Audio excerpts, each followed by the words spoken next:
One of the main things I learned in the last 20 years selling vehicles is the secret to your success is how you set up your workstation, your desk, and being prepared to help your customers. And in time, the more you spend in this industry, the more you'll realize the items and things that you need to have on hand and ready to go to help clients with potential issues or just normal business. And I'm gonna go through some of those with you today. First and foremost, you wanna have paperwork ready to go. So you're gonna set up your desk and you're gonna have all the necessary forms you may need for any particular deal. So we're gonna have privacy forms, we're gonna have credit applications, which I have right here. Let's say a customer has a leased vehicle they're returning, you're gonna have lease return forms.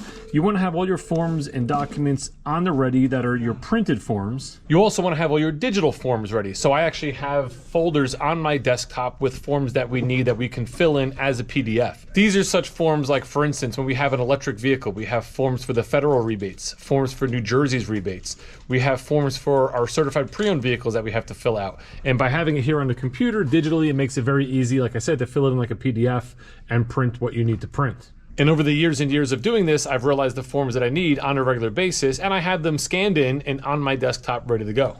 The next thing is tools, and this is a big one. And over the years, I've accumulated an entire selection of tools that I use, again, on a regular basis. Every salesman should have a drill. You want to have a drill to take license plates on and off vehicles. You want to have an array of bits, 10mm sockets, screwdrivers, Torx head, whatever you may need to be prepared.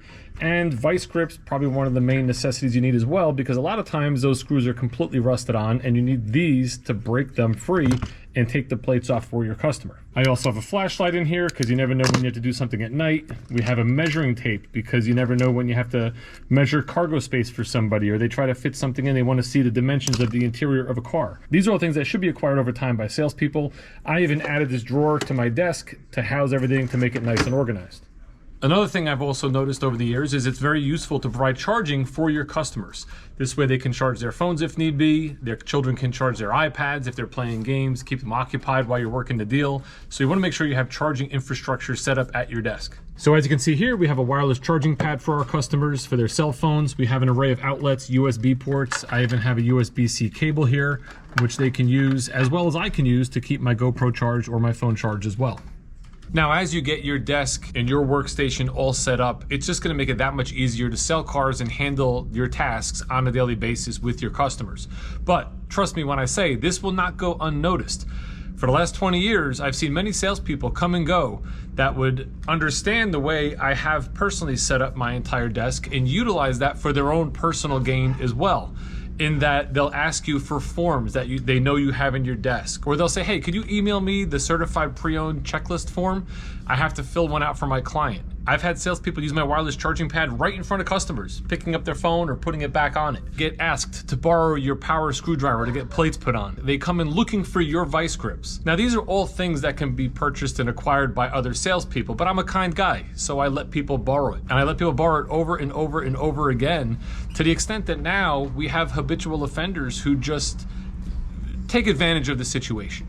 So today, I'm happy to say that I am signing into my desk's law here a series of tariffs that we're going to put on fellow salespeople. Again, we're going to be kind and we're going to help them when they need help. But by doing this, they'll have to pay to utilize the setup that I have here, meaning screwdrivers, tools, forms, charging, all these different things. Now, they could easily go to their local hardware store, buy their own screwdriver, their own vice grips, their own tools, and if they do that, then there's no tariff. The tariff is only if they're using my tools and the things that I've acquired and took time, effort, money, and energy to put into place here at my desk. Now, these are not exorbitant tariffs. These are very easy, to handle tariffs. We have $2 for borrowed tools. We have $1.50 for using charging infrastructure at my desk.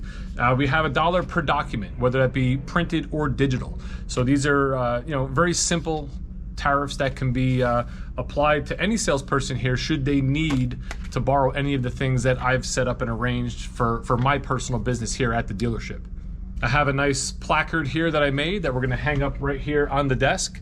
This way it's just a reminder that these tariffs are in place. And this is a fluid situation where, there could be exceptions to these tariffs, and there could be exemptions for certain people depending on maybe how long they're here and things like that. This is something I think just needs to be done to stop the taking advantage of me. And I think it'll help me from enabling other people, because by being so kind and letting people borrow and give them forms and utilize the things that I've come up with here, it stops them from doing it. So I think these tariffs will help build better salespeople going forward, more efficient salespeople.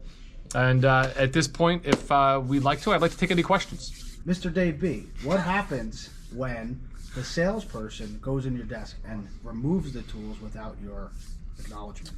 Well, I mean, these things could happen, you know. We do have protection when we're not here, and that we have a key, so the drawers lock, and we can keep most things locked up. You know, if it's my day off and people use the stuff, as long as they put it back, that's fine. I don't mind if they put it back. You know, sometimes things go missing and they never come back, and then, you know, that's the problem. But otherwise, I'm pretty much always here at my desk, and, you know, again, we'll be kind, and there'll be exemptions, and there'll be times that we'll let people, you know, use things. It's all bullshit, son. John? Are you worried about any retaliatory actions or tariffs that will come from your imposed tariffs?